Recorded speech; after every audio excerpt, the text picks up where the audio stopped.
Preprosto, zato ker želim svojim otrokom ponuditi nekaj, kar obstaja, kar jih bo v prihodnosti zaščitil pred določeno vrsto raka.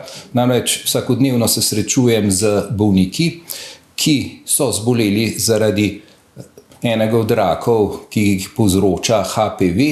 Vem, kaj pomeni diagnoza, vem, kaj pomeni zdravljenje in kakšne so posledice tako same bolezni kot samega zdravljenja.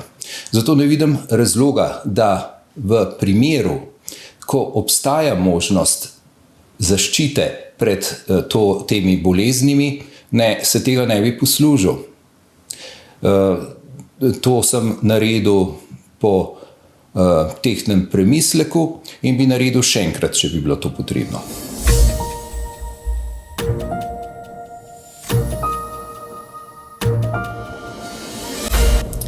Rekel bi takole, da naj gledajo na cepljenje kot na zaščito pred razvojem raka in ne morda kot zaščito pred spolno prenosljivimi boleznimi.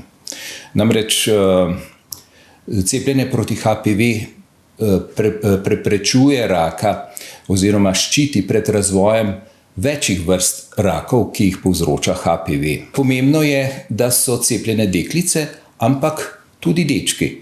Namreč virus HPV ne povzroča raka samo pri deklicah, temveč tudi pri fantih. In po drugi strani večja, ko bo precepljenost v populaciji, manj bo kroženja virusa v sami populaciji.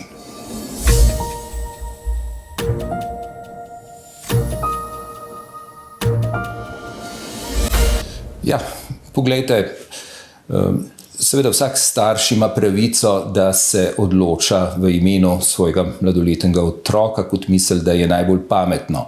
Prav pa je, da se odloča na podlagi dejstev in na podlagi preverjenih informacij. Dejstvo je, da cepljenje proti HPV preprečuje nastanek cele vrste rakov.